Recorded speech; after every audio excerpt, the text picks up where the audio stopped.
Hello, my name's Catherine Fury and I'm the Rear Commodore at Sandringham Yacht Club. It's my very great pleasure today to speak with Kate Mitchell. Kate's been a member of the club since 2000 and was Commodore between 2014 and 2016 and continues to play a really integral role in the life of the club. Welcome, Kate. Thanks, Kath. So, Kate, tell me a little bit about how you first started sailing. I understand it was in Tasmania, where it was much colder than here. Much colder than here. I come from a family who sailed, and the only way I could add to the conversation at dinner was to sail myself. And my first boat was a little P class, a New Zealand boat. And the only reason I had that was because my brother didn't need it anymore, so I got his cast-off boats. And we sailed in the Inglis River. The races would start in the river and then go out into Bass Strait. And at the start of the race, we had to deliberately capsize the boat and bring it back up. And at the end of the race, before we went over the finish line, we had to do the same again. So I learnt to do it without getting my feet wet. Gosh, that would have been very cold in Bass Strait. Extremely cold. And I imagine the sailing gear wasn't quite as good as what our young people sailing these days. Absolutely not. Gosh, so then a little bit of a break from sailing? Yes, I was at boarding school and university, so the only time I sailed then was when I went home for the holidays, but I stayed in dinghies and sailed in cherubs and corsairs. And then when I got married, my husband's a mining engineer, so we lived in every remote place you can imagine, and sailing was just off the agenda. Yeah, predominantly a long way from the water, Absolutely. I think. So, Kate, tell me a little bit about how you first came to Sandringham Yacht Club and how your sailing here started. Well, I moved to Melbourne in '94 and had the best neighbours, Margie and Hank Bronce. And Hank had a boat, a Cavalier 37, at Sandy, and asked me to sail with him on Wednesdays. And Wednesdays is just the best. It was so friendly, so inclusive. And when Hank didn't sail, I just jumped on board any old boat, but often with George Shaw, first of all with his little boat Salt Whistle, and Ken Gaylor owns that now, and then on Boots. So I spent a lot of time cruising, doing some offshore racing and deliveries on Boots. Okay, and one of the most significant ones for you was helping bring Boots back, I believe, from Osaka, yes, after Melbourne Osaka race. That was pretty exciting. Tell me a little bit about that trip. Well, it's lovely being out to sea for days on end and just calling into little islands in the Pacific, nice and warm. I was on the boat with George and Stuart Morris and Jack, and they both have the best seamanship skills. So it was a steep learning curve. But I think I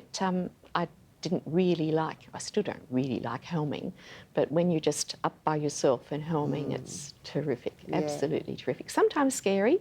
The electrical storms always scared me. I'd sit around the wood of the companionway because it's not fun when there's lightning going on all around you.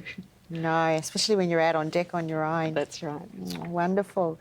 So, back when you first joined the club, tell me a little bit about what the atmosphere was like in the club, what the community was like.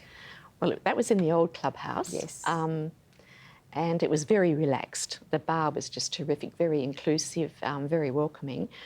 The chaps who parked themselves around the Tree of Knowledge, it was a big column in the middle of the bar. They were the not just the thought police, but they policed the thongs and the dress codes and the hats as well. I think Stewie Howarth had anointed himself as the sergeant of hats and thongs. And it was just very, very inclusive. I think the members looked after each other and were happy to share their experiences with each other, along with all the tall stories, of course. Wonderful. You've talked to me previously about the opportunities that you've had to learn from other club members. You've spoken about George and Stuart, but what other opportunities were there when you were sort of first involved in the club to learn from other members, and what did that look like? Another good thing about the old clubhouse, members would very happily share their expertise with learners and beginners, which I was. John Chatham and Deb Parker, every winter would run sail trim courses, and they were just terrific. John is really, really good on that. Rob Ware ran rules nights, which was help. The people who turned up to see them, of course, were the ones who didn't know and didn't have to know the rules. Hendo, at one winter, arranged for us to do a coxswain's course or certificate, and that was just a great opportunity. There were about 20 of us, and it was quite intensive, but well worth it. Curly did radio certificate courses, and I think in those days, or in the 90s, John Chatham started up West here. Well, he says he didn't. He said it was Rob Cook who started it. But the Whisk program started when John was sail captain, and Doris Little took it under her wing and, of course, made it the success it became. Yeah. But the opportunities that women got to sail and learn then were just terrific. Oh, yeah, that just sounds amazing. And I do remember when Whisk first started, it was just such an amazing opportunity that hadn't been there for women sailors in the past. So, Kate, tell me a little bit about other sailing opportunities you've had. You've spoken about sailing with George. What are some other boats that you've sailed on, and then moving into boat ownership yourself? Tell us a bit about that. Well, I guess when I was sailing with George on Wednesdays, I was sailing on Saturdays with Ronnie Blint on a Cavalier 35, a crewed interest, and that was good fun. He had a really intense crew, learnt a lot there. And then I started doing a bit of offshore racing with Peter Blake on Control. He's a very intuitive helmsman, and it's just he's an amazing person to sail with because it's just also calm and smooth. And I did a lot of offshore racing with him on Control.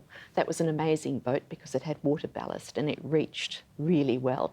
He always used to talk about his 10 fat ladies sitting on the side, which was the water ballast. Didn't complain, didn't want to eat, never said a word. He loved it. That was a great boat to be doing offshore racing with. And you did some Sydney Hobarts or a Sydney Hobart on that boat? First Sydney to Hobart was on that boat. Yeah. It was absolutely spine-tingling when you come in. It's hard work. I say it's really like having a child. You mightn't enjoy it while you're doing it, but once it's finished, you're ready for another one. It's just coming into Constitution Dock. In those days, they opened the bridge for any 40-footers and unders. So we came in at about lunchtime and they opened up the bridge, and that means there are a couple of 100 people waiting to get across the bridge, and they all cheered, and it was just amazing, really. Makes you go back for more. It sure does, doesn't it? It's such an incredible feeling.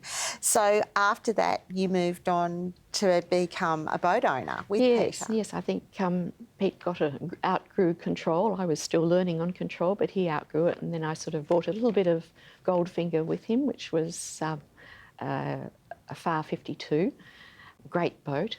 We picked it up in Sydney and delivered it via a Sydney to Hobart, which was as you do. As you do. But there was a huge sail wardrobe, which one of the chaps took a ute up and brought most of them back. But we started the Sydney to Hobart with all these sails, and I'd never seen a jib top before, didn't know when to use that, never used a staysail before. It was a learning experience, but really we had a great time. And we didn't do too badly for people who were still playing around trying to work out where things worked on the boat. That's amazing. Pick the boat up and just do a Sydney Hobart. And bring it back to Melbourne, no worries. As you deliver no worries. it. And I know you've talked a lot about the great crew that you sailed with on that boat. Tell us about some of the people that you've really valued sailing with on Goldfinger. I hate to leave anybody out, but I think Nigel Jones was intrinsic to it, and he's got lots of experience with all the Catabburras, of course.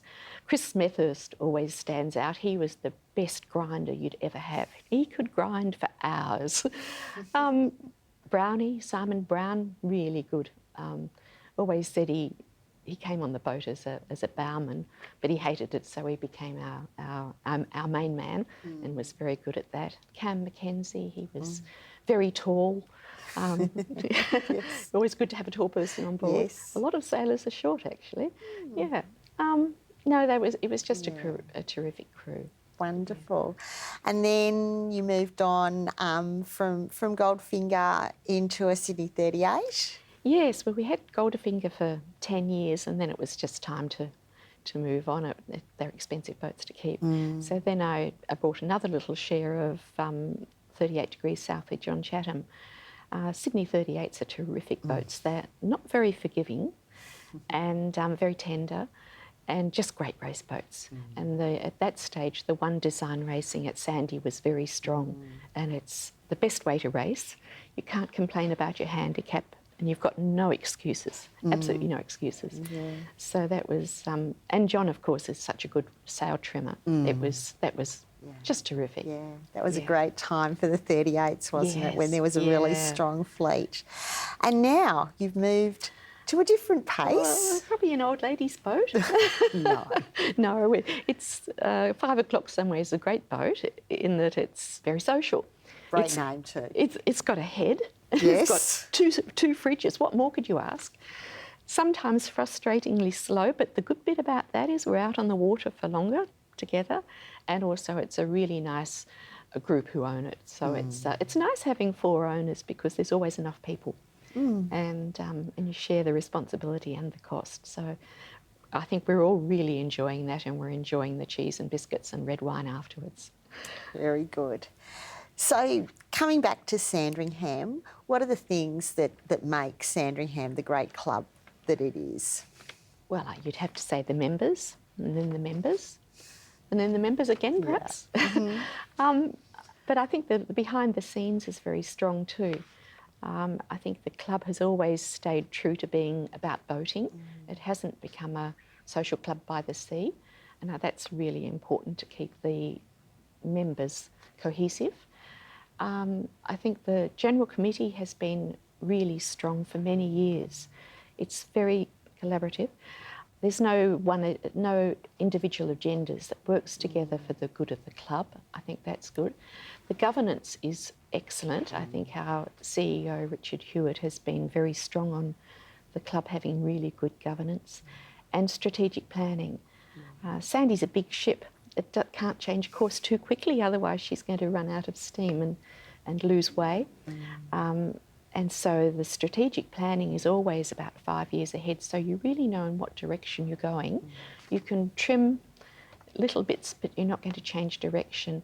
And part of that's succession planning too, Kath. It's really important that everybody's on board and they know where the boat's going, and they just put their own bits in. So yeah, I think that's some of the reasons it's strong. Great.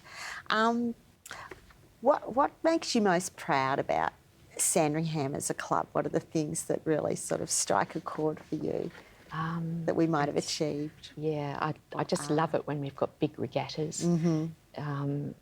The Sail Sandy it's our local one, but you've got so many people coming in there. The World Cups we've had there have been astounding. We've got such a strong pool of volunteers and the best race management team anywhere. And when other people come to the club and they sail in our great water, because there are no ferries, there are not any other boats, you actually can race really, you can concentrate on the racing with our great race management team and our clubhouse. And when people come here, they're just, wow, they're blown over.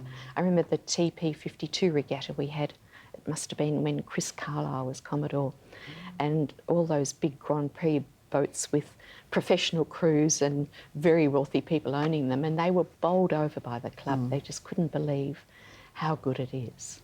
We are so fortunate, aren't we, to have such an amazing space and people. Moving to your time as a flag officer through the succession of Rear Commodore, Vice Commodore and Commodore, what are you most proud of? I think when I was a flag, the new clubhouse had been just built and money was tight. I think clubs go through stages of expansion and then consolidation. I was definitely in the consolidation stage. We knew where nearly every dollar went. We were very short of money. But with a big push from David Lynch, he drove it.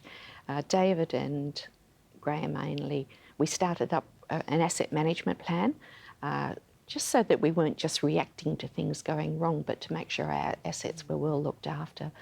And David and Graham were fantastic with it. And I think that's actually morphed into Sam. Yes. And I think that for a club to be successful, they have to be proactive in how they look after not just their members, but also their assets. And I think that that's probably had a really will have a long-lasting effect on the club.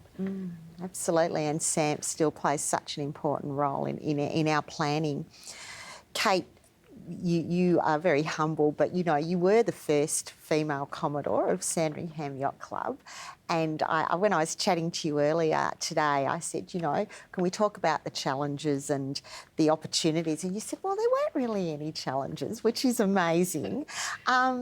But I don't think we can underestimate the role model that you've been for women in sailing, both as an owner, as a competitor, and also as a leader in the club. What are your reflections on stepping into that role as the first female? What were the things that maybe the club had to do differently because they had a female at the helm? Or what are some of your reflections on that time? Actually, when you mentioned it, I suddenly thought, well, there were a few challenges. Not so many in the club. I think the club were quite accepting and probably ready for a female Commodore. So I don't think there weren't so many problems there. The challenges I found were when I went out into the other clubs as Commodore. I eventually stopped taking my husband to functions because people would just presume he was the Commodore. and he'd be saying, no, it's not me. I mean, he doesn't even sail. And other clubs' reaction to me was more interesting than the reaction here.